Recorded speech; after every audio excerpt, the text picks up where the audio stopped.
Stuck. Totem eagle. Subject human trafficking.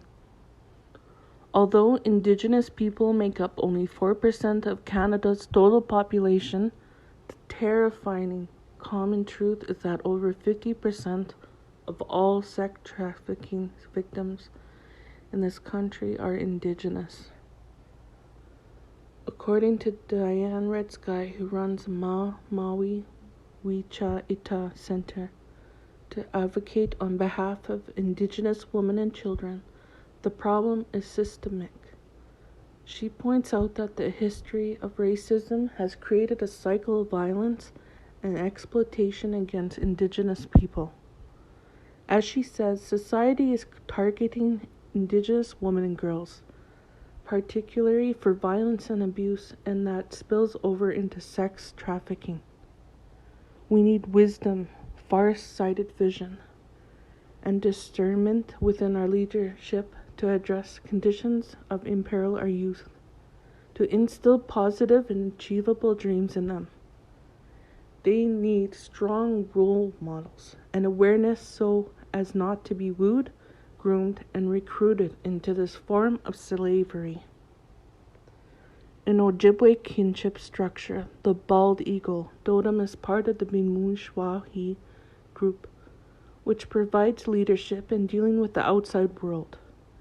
In this painting, the bald eagle is keenly alert to the circumstances affecting the street worker. Her red hue here is a reference to the missing and murdered Indigenous woman. Aware that she is caught in a nightmare bred by dreams and exotic promises of a better life, instead, those dreams catch her in a web of deceit and abuse, literally leaving her clutched in concrete and stuck to the streets. Human trafficking is nothing more than modern slavery.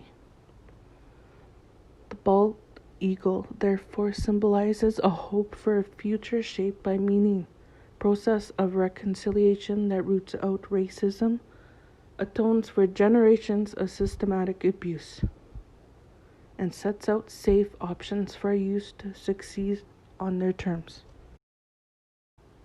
Assimilated. Totem crane. Subject cultural genocide. The term assimilation was both used by both John A. MacDonald and Duncan Campbell Scott, two of the key architects of the cultural genocide perpetrated against Indigenous peoples in Canada. They considered our people to be savages who could only advance by stripping our youth of their culture and identity, their languages, ceremonies, cultural practices, and traditions, and therefore take the Indian out of the child. I have illustrated the common truth with reference to the experience of Thomas More Giesecke, and have incorporated historical photograph that depicts his transformation as the result of the enrollment in the Regina Indian Industrial School. As the second individual registered in the school, he was robbed of his personal identity and referred to as number 22. He died of tuberculosis contracted while being in the care of the school. His life story was chronicled in a film documented by Louis Beagle. Article 11 of the UN Declaration of Rights of Indigenous Peoples states, Indigenous people have the right to practice and revitalize their traditional traditions and customs. This inherent right was deprived for generations of Indigenous youth, resulting in a tragic loss for life for so many, like Thomas More Giesecke. In Ojibwe kinship structure, the crane totem is part of the Baswenaazhi group, which provides leadership in dealing with external relationships. The crane is a graceful creature, known for its elegant dances and vigilance. It serves as a symbol of joy, good fortune, and peace.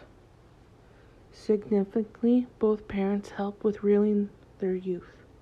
The crane was considered a bird of omen in many cultural mythologies. What a beautiful and inspiring symbol of the potential of our youth. In this painting, the crane cradles the imagery of Thomas More Cusick, a tender but firm reminder that we must nourish our youth and take responsibility for their well-being. The crane stands watchful and vigilant, and that never may again our youth be ripped from their families and have their identities stolen from them.